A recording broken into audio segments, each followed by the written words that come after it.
Assalamualaikum warahmatullahi wabarakatuh. Yang terhormat Ibu Nana Citrawati Lestari, SSI MPD, selaku dosen pengampu mata kuliah pembelajaran IPA SD 1 dan teman-teman sekalian. Perkenalkan, kami dari kelompok 2 yang beranggotakan Hadijah Firda Mulia, Aulia Nurul Apriliani, Siti Aisyah, dan Hasimah. Di sini kami akan mempresentasikan hasil kerja kelompok kami dengan materi tentang teori belajar dalam pembelajaran IPA. Teori belajar kognitif. Pengertian belajar menurut teori kognitif yang pertama, lebih mementingkan proses daripada hasil belajar.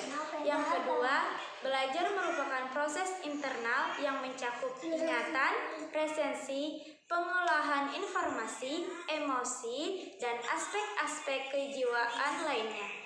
Yang ketiga, belajar merupakan proses berpikir yang sangat kompleks.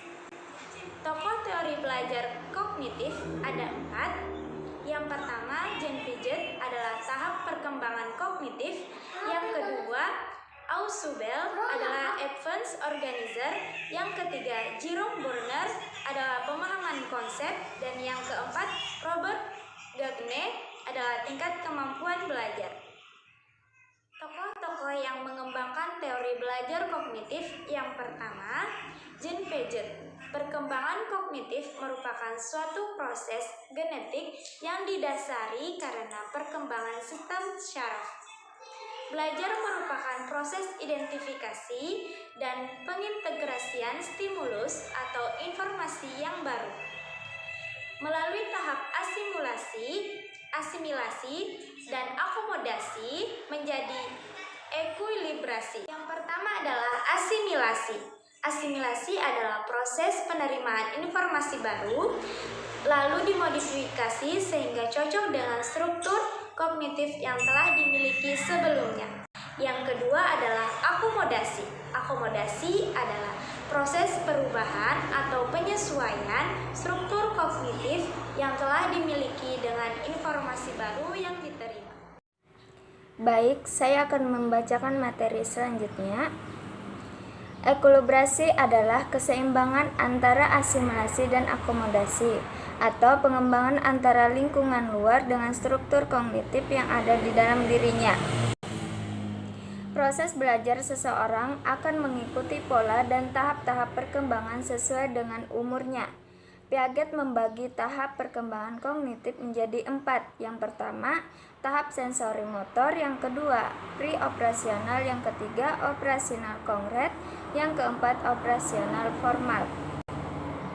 Penerapan teori Jean Piaget dalam pembelajaran IPA di SD, sifat udara dan manfaat bagi kehidupan. Udara bergerak bertekanan lebih rendah daripada udara diam. Apa yang terjadi jika kita tiup di antara keduanya? Tokoh-tokoh yang mengembang teori belajar kognitif: Jerome Bruner. Perkembangan bahasa besar, pengaruhnya terhadap perkembangan kognitif. Dalam proses belajar, Bruner menekankan adanya pengaruh kehidupan dalam tingkah laku seseorang. Proses belajar akan berjalan dengan baik jika guru memberikan kesempatan pada siswa untuk menemukan suatu konsep, materi, aturan, atau pemahaman melalui contoh-contoh yang dijumpai dalam kehidupan. Baik, di sini saya akan melanjutkan membacakan materi. Menurut Bruner, perkembangan kognitif seseorang melalui 3 tahap, yaitu tahap enektif.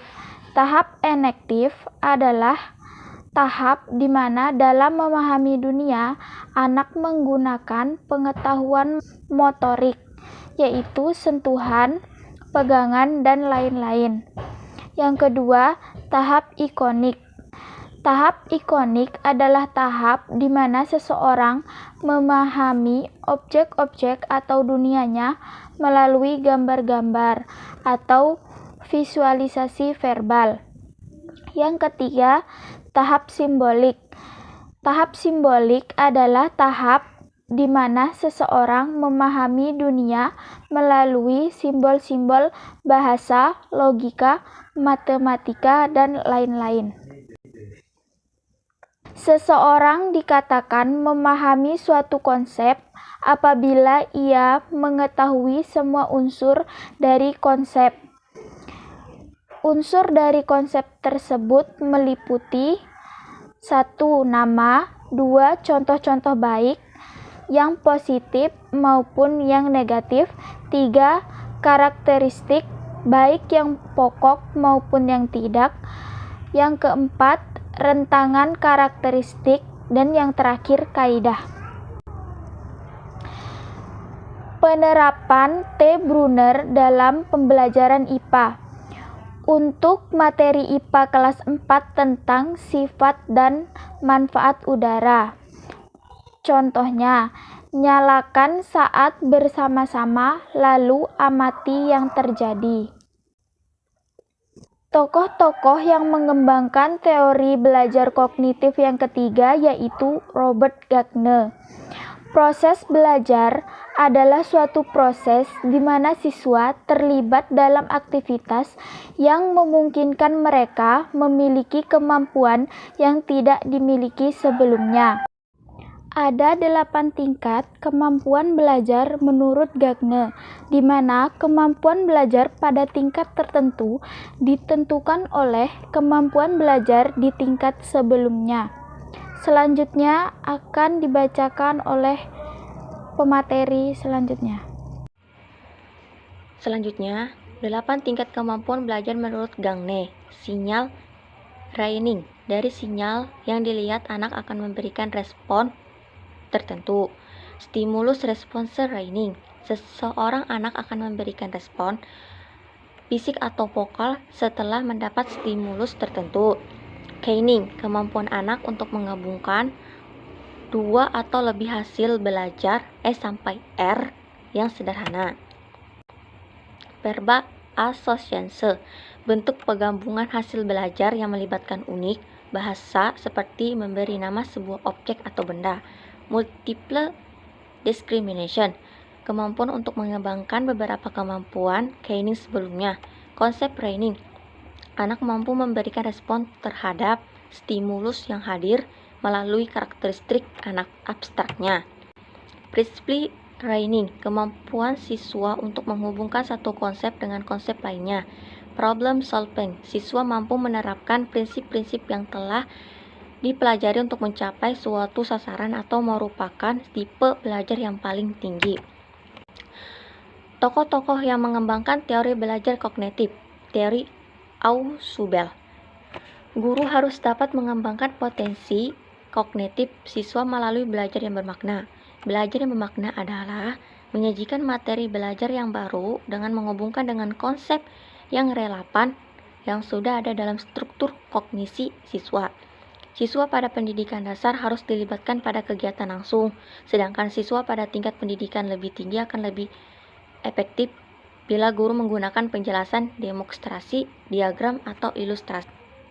Dapat disimpulkan, pengertian belajar menurut teori kognitif lebih mementingkan proses daripada yang hasil belajar. Belajar merupakan proses internal yang mencakup ingatan, retensi, pengolahan informasi, emosi, dan aspek-aspek kejiwaan lainnya. Belajar merupakan proses berpikir yang sangat kompleks.